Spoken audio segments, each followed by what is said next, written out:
Greetings sailors and welcome back to World of Warships and a look at the Daisen, which is of course the dockyard ship. I think there's still about, a week left to go on those? Something like that as of recording. A little bit less than a week. And I do still have some of the missions to complete, but at this point it's basically for a bit of bonus steel, so I probably will try and get these last 3 done, but the push to actually get the thing is now over, at least for me, but there might be some people out there that are staring down that last week and wondering, is it truly worth it? Well, I don't know if I'm going to be able to definitively answer that question, but I will at least try and help out with my impressions. So this is far from the first Tier 9 special / premium ship on the Japanese tech tree. We do, of course, have the Musashi, which was originally a free XP ship, and since then we've had both Iwami and Daisen, and Daisen is, I think, the weakest of the three. It's got, of course, in theory, quite a nice armament, but to be honest, despite the fact that it has these 12 410mm guns, it feels a bit lackluster. It also doesn't have particularly good AA, it isn't particularly sneaky, particularly maneuverable. It doesn't have torpedoes, which Iwami and both Daisen do. And so this is probably the one that I've played the least of all of them. Musashi, of course, has its big I will pen you everywhere guns. Izumo is reasonably tanky, but again, not a super popular ship. And Iwami, although it lacks even the catapult and doesn't have that utility. To be honest, I think this is probably, if I had to choose between, say, all 4 of these ships at the moment, I would probably choose the Iwami. But, you know, if I get more of a handle on the Daisen, that might change. This, by the way, same armament basically as the Daisen, so that might be the closest point of comparison. But the origins of these ships are rather different. Basically, Iwami and Daisen and Izumo are all proto-Yamatos, basically. They're all variations on the preliminary designs that were drawn up before we got to the Yamato. Daisen, despite having essentially the same armament as Iwami, has rather a different look. This is basically more of a 1910s, 1920s battle cruiser design that's then obviously had one of those fictional modernizations that wargaming likes to do. Probably the most obvious sign of this is the fact that we have all these casemate 140mm guns, along with well, it does have some 127s, but they're not turreted 127s. They're all open mounts. They are dual purpose though, so it does in theory have better AA than I think most of the others, but that doesn't count for that much. You're not rocking a defensive or anything like that. So yeah, in theory best AA is not really that much to look at. The guns though are pretty reasonable. I don't know if it has the same, like Iwami feels relatively accurate, which is quite nice, and you can get it down to a reasonably fast reload, and you can do the same with the Daisen, but Daisen has actually got less range than Iwami to work with. But given that you have got a catapult spotter to work with, I think you can use that to plug the hole, as it were. I would rather have the quicker reload, considering I've only got 8 guns, rather than the extended range. You could do it the other way around if you really want to. Heck, you could even take the torpedo boost on this, because this has the best torpedo armament, which is, it's not even a competition. Iwami's only got the pair of launchers, and they've got the 20km torpedoes on, which is quite useful as a kind of fire and forget weapon. But of course, being the 20km torpedoes, they're rather easily spotted. Daisen, on the other hand, has got 10km torpedoes, but it's also got a much better spread of them. They basically cover a pretty good arc, as we'll see in the matches, and they do a reasonable amount of damage as well. But I think it's more the fact that you get these 2 launchers per side for a total of 8, and it's a fair amount of punch potentially. But if you're trying to get all of those torpedoes on a single target, it might require swinging around quite a lot. So I haven't yet tried to do that.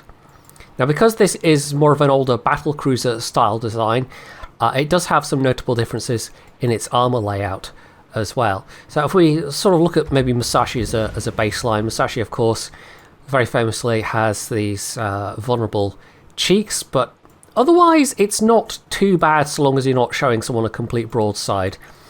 But yeah, those are by far the most well-known vulnerability. Izumo, well, its design means it has a rather shorter citadel overall, which was the entire point of these all-forward turret designs. And it's actually not that easy to... like, it doesn't get citadel in the same place. Again, if you're showing broadside, yes, it's going to hurt, but you have a much greater capability of angling than the Musashi.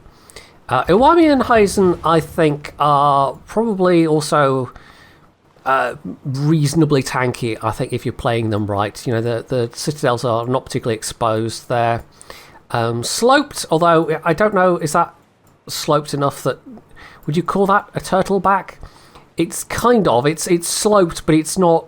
I mean, when I think turtleback, I think more kind of steeply sloped than that. Maybe this is still within the definition of turtleback. I don't know. Someone can correct me. But Iwami and Daisen basically functionally identical in their citadel protection. And then you go to Daisen, which, being this very long battle cruiser with a conventional layout, has quite a long citadel, and it's also got the rather curious feature where it has a partial turtleback. So from the front, you have this rather angled slope. It's only 76 millimeters though, but you know, the point of it being sharply angled is you need less actual armor with the same effective thickness. But then you get to the rear, third? Probably more than a third of the citadel, and it's just a straight 40 millimeter belt.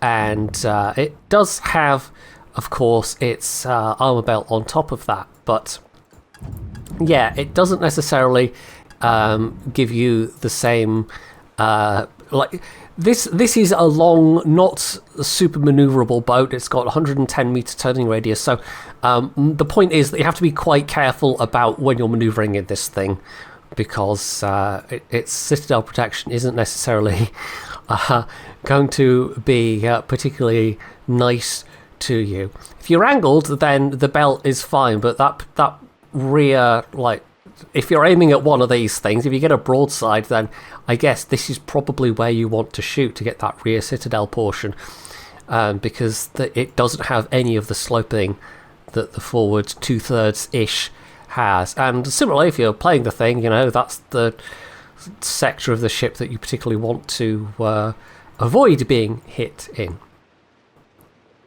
So, yeah, I guess all that's left is to take this into battle now. I don't usually sit and chat for this long about the ships, but this is more of a rundown of the differences with the existing ones, just because there are enough existing ones for it to be an interesting point of comparison.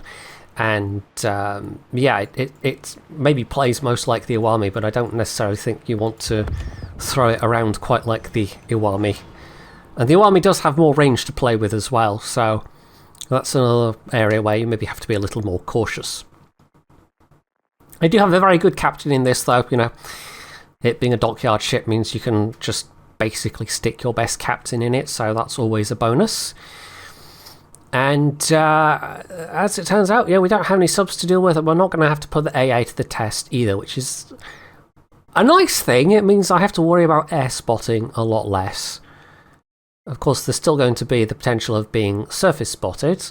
They have two potentially quite sneaky destroyers, but yeah, it's going to be avoiding incoming battleship and cruiser fire that will be the main thing we're doing today. It's also going to be a thingamy battle, it looks like. It'll pop up and I'll go, oh yeah, that's what it's called. In fact, it probably even says there. But Arms race, there we go. Of course it says it down there. You can tell I am organised today, that my brain is firing on all cylinders. Yeah, it's an arms race battle, so we're not necessarily fighting over caps, but yeah, it can end up being a little bit chaotic. Because people, I mean, you know, these are still, I guess, important areas.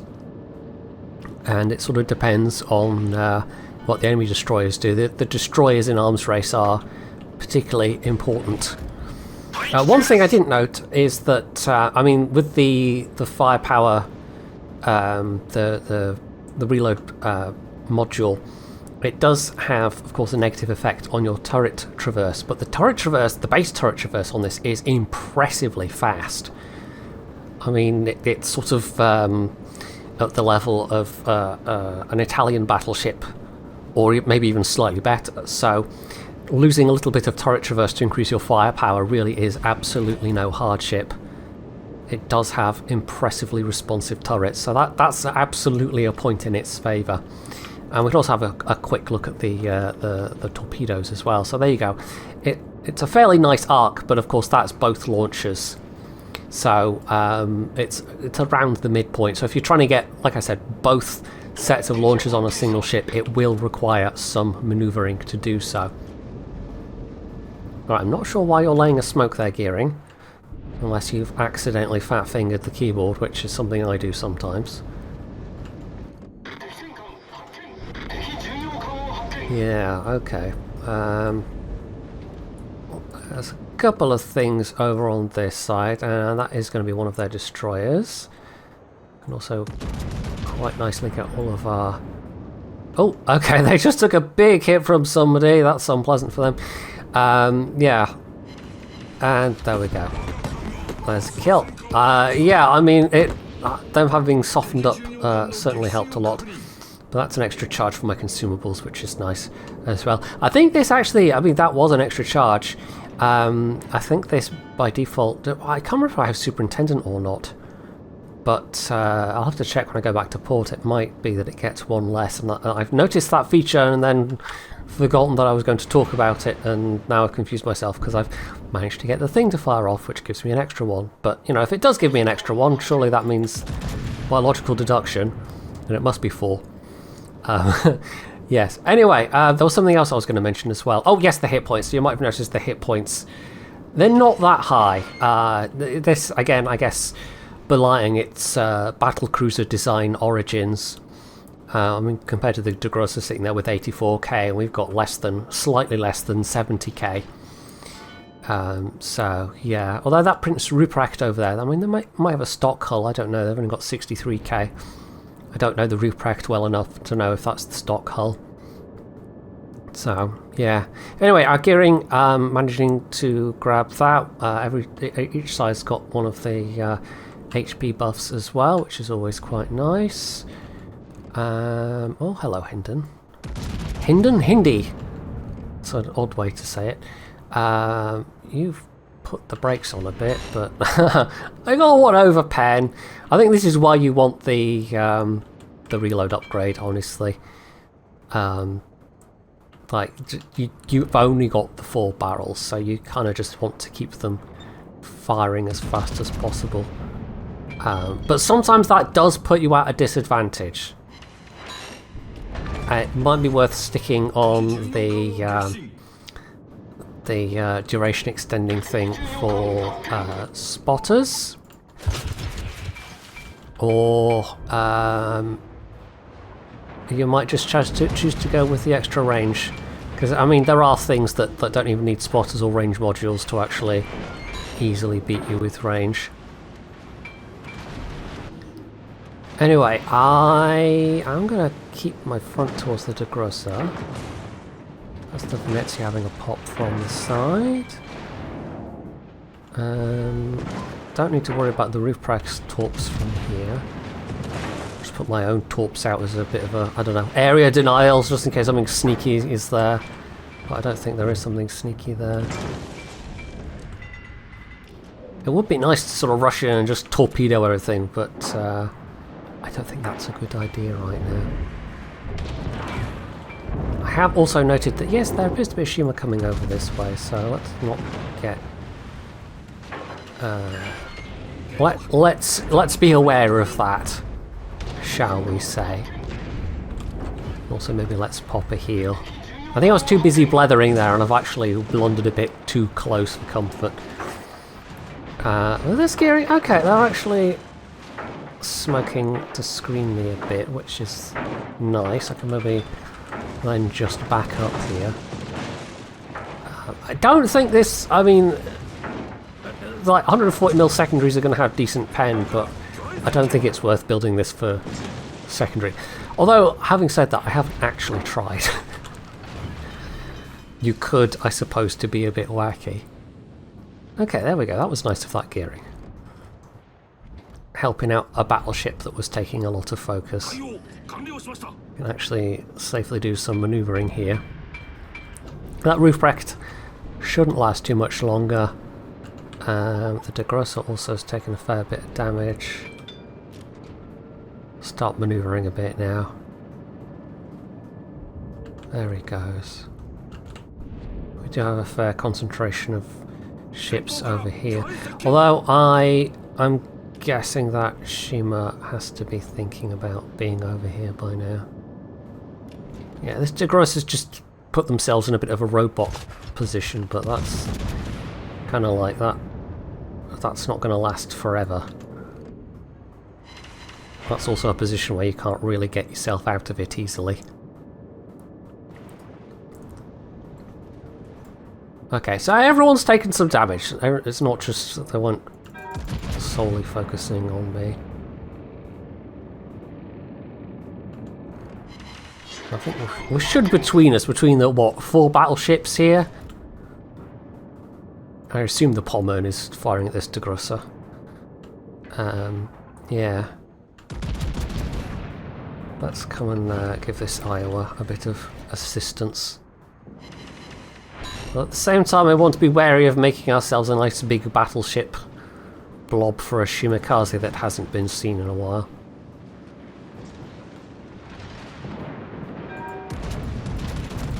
As you can see, the angles are not too bad, but if someone was actively focusing on you, I think this would probably be a bit too much angle to be showing. So, again, having the faster reload if you only have your front turrets available, quite useful. Right, is that the gearing spotted? He was firing, but I wonder if he's been spotted by a Shimakaze, perhaps. What's that? That's going to be the Annapolis. And again, I'm trying to be aggressive here, but maybe that's not the best idea.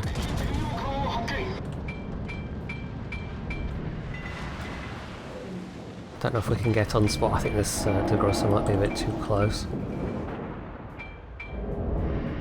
But the Iowa's alive, which is useful. Hello, Sam. And we haven't lost the points. We do still have the ticking heal.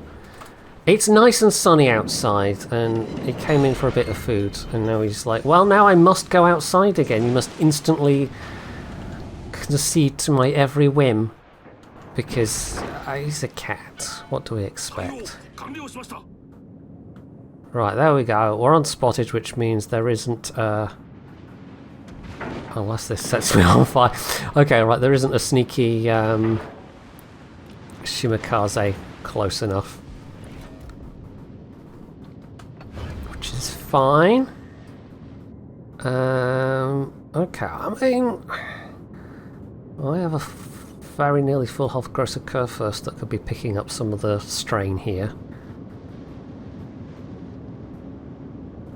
Neither team has lost a particularly high amount of hit points yet, or ships rather.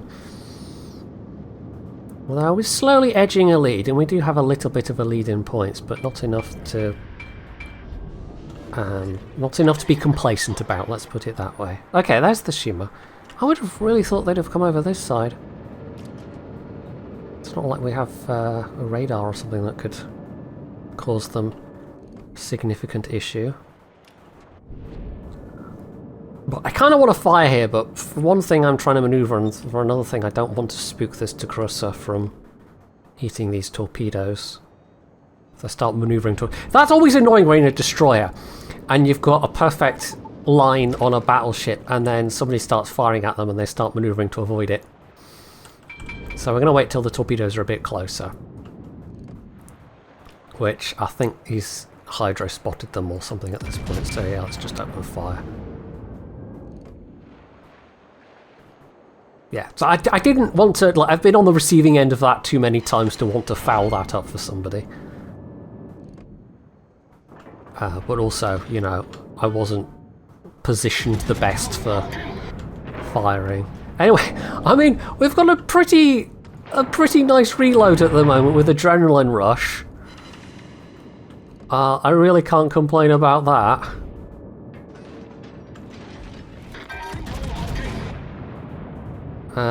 Yeah, how's the IO doing? I really wish this... Yeah, it's not just me wishing the Kurfürst would get stuck in. It's a little bit frustrating. Right, this GK should be going down.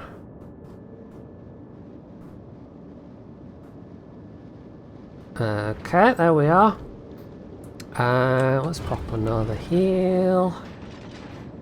Do we want to... don't know. Where are you going, Venezia? I'm actually going to pop a spotter just so I've got a better angle of what's going on there. Of course, we're also benefiting from the reload buff. It's not purely Adrenaline Rush. I should note that before someone points it out in the comments. But yeah, it's still an impressively quick reload for a battleship. The two things do stack up quite nicely. Right, the Annapolis is very much hugging the shadow of the island, which I kind of guess I don't blame them for.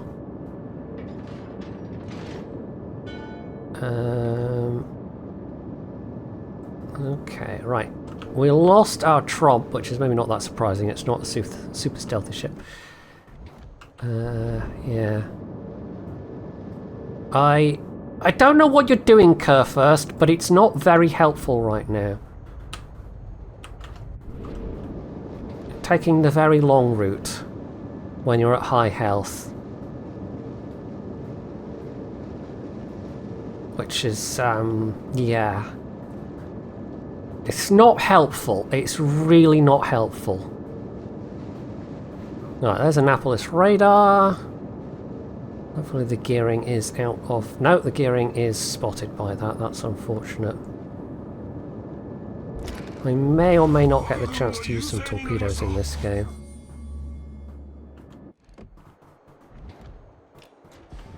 Right, the front turrets should be able to get that.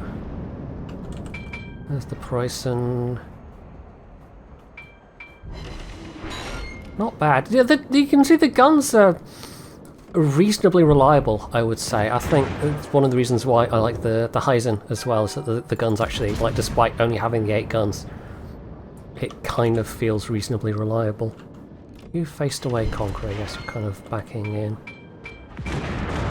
This would be the time to do something, Grosser Kurfürst, buddy. Because they're going to catch the central cap, and we kind of don't want that. Oh, hello, Conqueror. I wonder if the Conqueror... Would you be backing up into my torpedoes, maybe? Right, GK should be going down. Oh, he's trying to heal out of it. Let's finish him off. Can't afford that.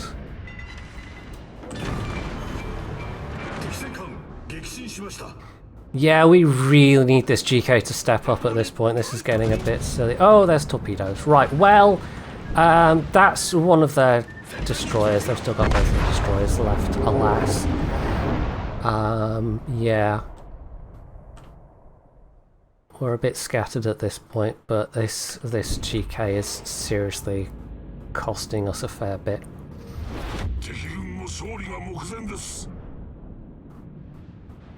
I mean, they've got the cap. We still have a pretty big numbers advantage. If we can just keep up that numbers advantage, I think we can still take this despite the GK. There we go, the gearing taking a bit of a risk, trying to finish off that Preußen. Oh, let's hope that doesn't cost them. But, you know, having said that, they have both of their sneaky destroyers left. And our gearing could die here. And, you know, the points are closing and the timer is going down, so them, you know, having both those destroyers left is not great. Oh, gearing. You're going to survive. I think there's a... Oh, no, we got him. Right, that really hurts our cause. GK at least has got Hydro, Clausewitz has Hydro, Aegea has Hydro, Schroeder has Hydro, so there is at least some counter to these destroyers, but, you know, we now need to take the Conqueror out, which the Schroeder is having a go at. Not the best armoured ship. Oh, there we go, that's their gearing. I suspect that, yeah, there we go. It might help either of those, but I don't think he's going to survive this. Okay, so that's the enemy gearing in that, enemy shimmer, rather, in that smoke. No, oh well, that's unfortunate. Yeah, we might lose this. It would be a pity if we did. But we might. I definitely didn't play this as... Like, I'm still feeling my way around this ship. I've played something like 10 battles in it. So, hardly enough time to get really familiar with the ship. But, you know, I think it's similar enough to... at least in its firepower to the Daisen... Not Daisen, the other one. Iwami. That, you know, if you happen to have the Iwami and... liked the guns on the Iwami, then you will probably like the guns on this. And if you're thinking that, you know, how is it going to stack up to other tier 9 battleships? I mean, maybe not as tanky, but, you know, it's not bad. I think it's not a bad ship.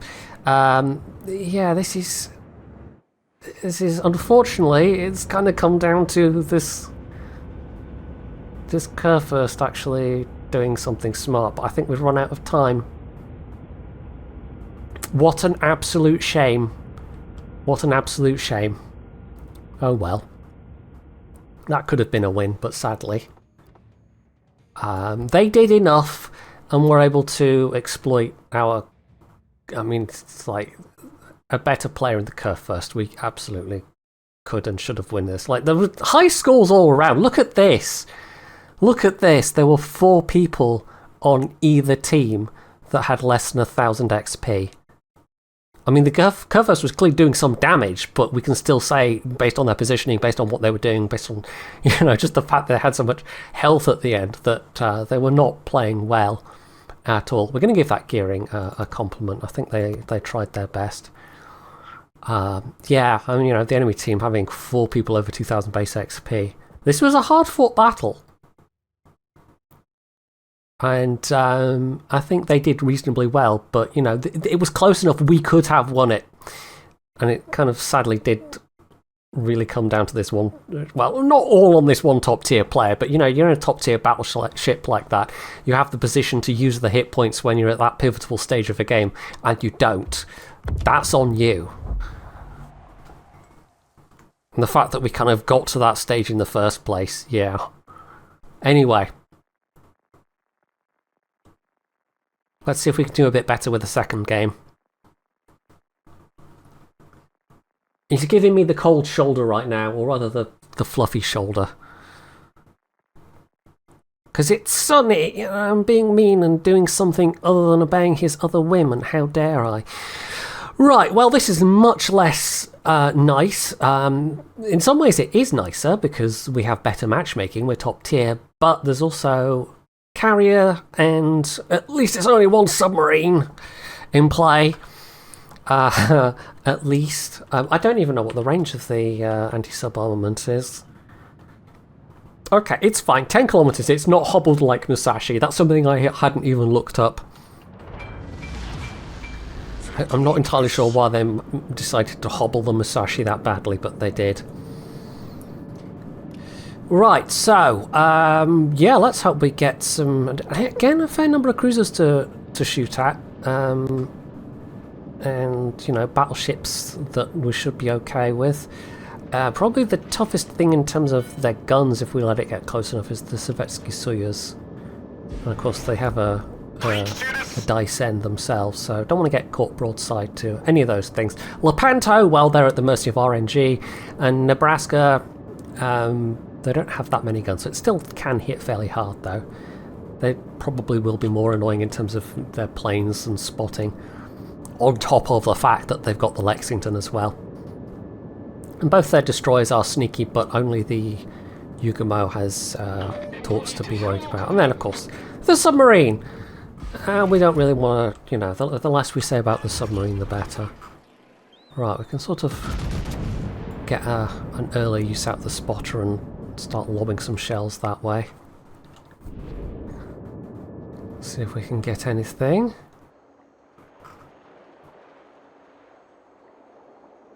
Although it's this kind of range, you know, it's debatable whether you're going to hit anything reliably, but hey, sometimes you do. Sometimes you do, and you actually do land some good shots. So here's where the responsiveness of the turrets comes in very, very useful, because it means you can quickly change from target to target. And when you have a limited window of targets being spotted, you've got a much easier time of actually getting your turrets round to where you want them to be. So that is by far the nicest feature of this, absolutely. Is that turret responsiveness. And you know, these 410mm guns are...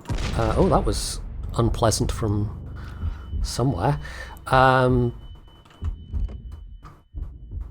They're not bad. You know, if you get them to actually hit, they are absolutely not bad.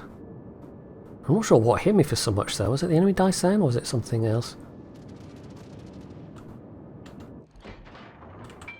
Really don't know. I'm sort of tempted to see if I can get close enough to torpedo that Yugumo's smoke.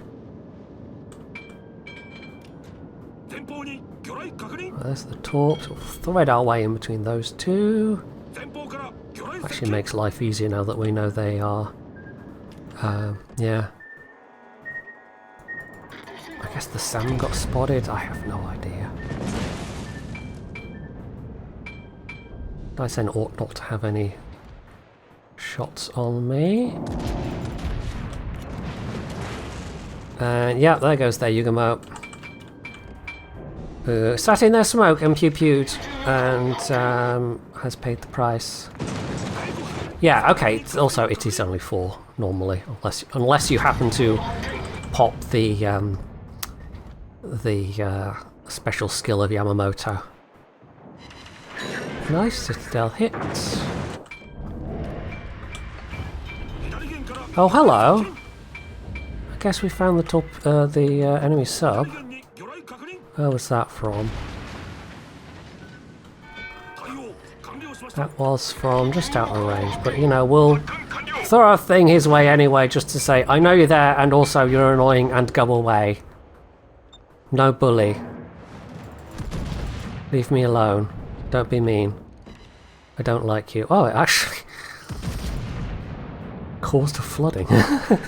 Okay. Right, we'll just ram into the rock and back up that way. Knowing the sub is here is very annoying.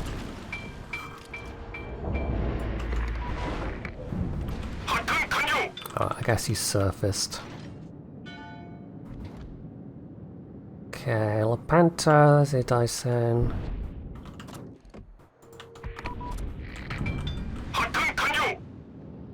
Right. We do have our DCP back shortly. He's not actually pinged me yet, but I bet he's going to.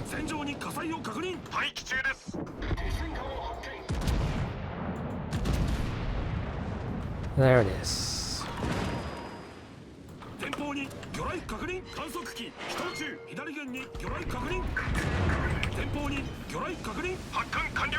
They won't be able to get me anyway, unfortunately. It's always the hope when you're in a match with a submarine is like, well, maybe they won't be on my flank, and then sometimes they are. And there's not a lot you can do about it.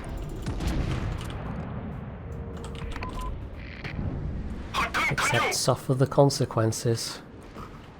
Oh, you ran aground? That's very nice for me in only a couple of seconds. Right, he's dead. Excellent. Actually killed by our submarine.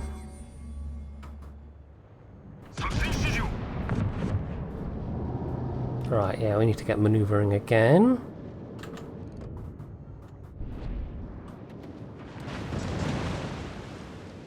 And I've got to heal back in about a second as well.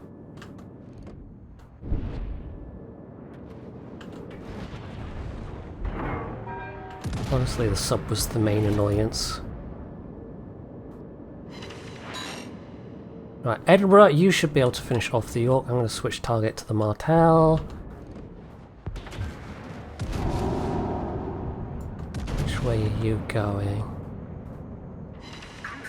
Still in a more or less straight line. Well, that's very nice for me. Very nice for me indeed. There we go, and that just leaves the Hipper. I think the enemy Daisen is coming sort of back down this way as well. But in terms of like points, this is looking all right. This is definitely looking all right. Taken a bit more damage than I would have liked, but hey. Surprise submarine. Never nice. Okay, the RNG on those shells wasn't quite so great. Yeah, it looks like we've largely got this.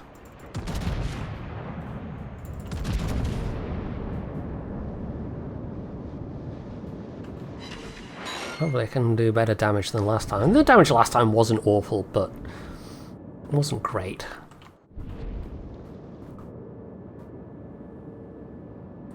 I was forced to be rather more aggressive at the end than I would have wanted to be. Because, you know, the full health guy in the Grosser Kurfürst was just like, nah, I'm going to relax behind an island. I'm going to chill. Echo pens. Right, that Hipper's nearly done. We do have a decent enough turn of speed, so, I mean, you know, battle cruiser design. Needed all that length for all those engines. That's one of the reasons why the British battle cruisers have such absurd proportions. Because with the machinery available in that era, well, that's how much ship you needed to propel it to be that fast when it's that big. But also long, relatively skinny ships do have an advantage in terms of their... It's something to do with hydrodynamics, I can't remember. There's some reason why it's desirable as well. Yeah, I think we're fairly firmly winning this one. So it's really just can I get a bit more damage before it ends? Which hopefully I can.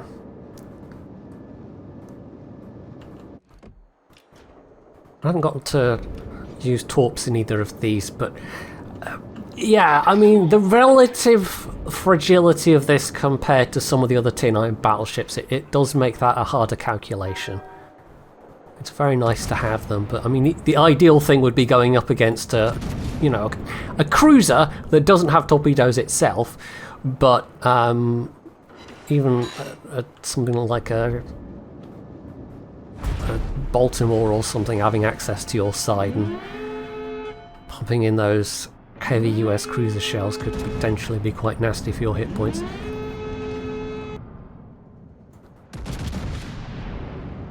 Anyway, we really only have this enemy Daisen in range. I guess the enemy in Nebraska decided they were a carrier, as sometimes these hybrid players like to do. Oh, I don't have battleship guns. I'm a carrier. I don't know what you're talking about. Yes. It usually doesn't reflect well on the score screen. Yeah, this is just mopping up at this stage. It's a little hard to... I keep seeing these shells going in thinking, oh yeah, I'm going to hit. No, those are the Edinburgh shells. Because they're all AP. I'm rather more used to seeing HE coming from cruisers, of course. And I could turn on the coloured shell traces for this being Yamato, but I kind of don't like them, to be honest. I've never really used them. Anyway, we're just sort of pecking away here, annoyingly. It's not the very best angle for what I would like to do to this Daisen. And he may get to finish off the Edinburgh just because the Edinburgh's squishy and it really only takes one hit. But I think we might have him actually before that happens. It's been a bit risky for the Edinburgh perhaps, but I mean, if you're playing the Edinburgh, you have accepted the risk. Well, you see, there you go. That's exactly what I was talking about. Sometimes that is exactly what happens. Right, we have come down to, you know, they've been able to thin us down a bit, but just looking at the points gap, my word. Yeah, that's not even within spotter range, is it? Not that we have one available right now. Okay, I guess we're going after the Lexington and the Nebraska. What else do we have? The Barbada's actually getting fairly pummeled. The Salmon somehow on double-digit hit points still alive.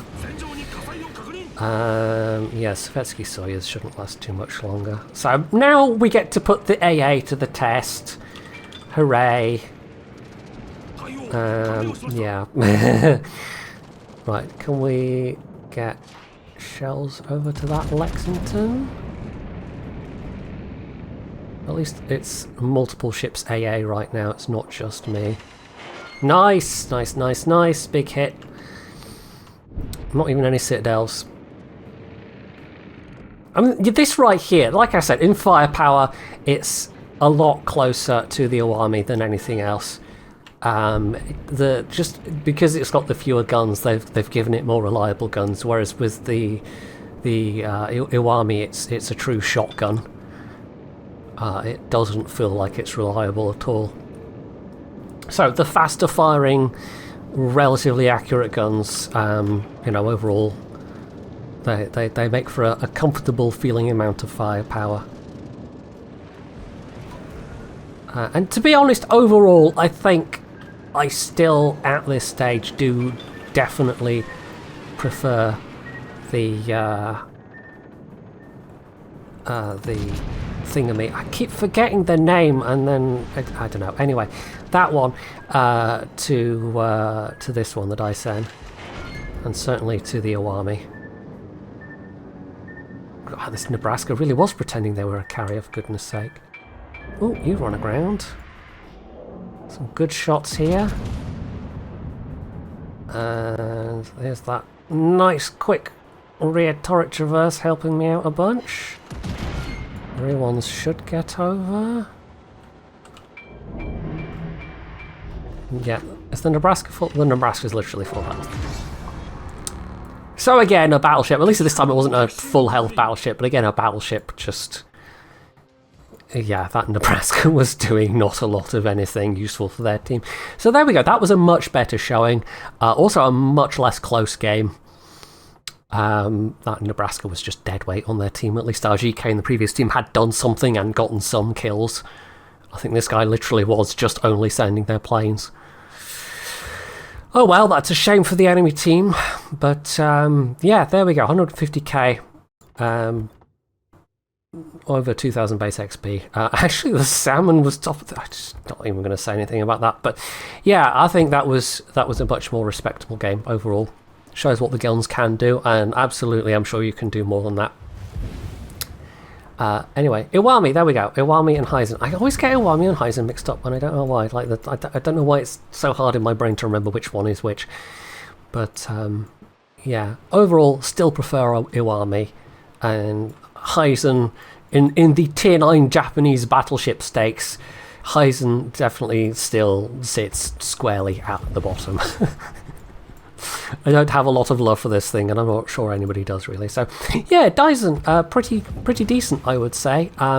If you have been debating whether to grind the last couple of dockyard stages, or maybe put some doubloons down on it, you know, I wouldn't pay full price for this kind of thing, but if you'd partially ground it already, I think it's probably worth having as a tier 9 battleship. It has a very nice firepower. You just have to work around the fact that it's not the most sturdy of ships, and that, yes, it does have quite a large turn radius, and that it can and will get citadeled if you're not playing it reasonably carefully.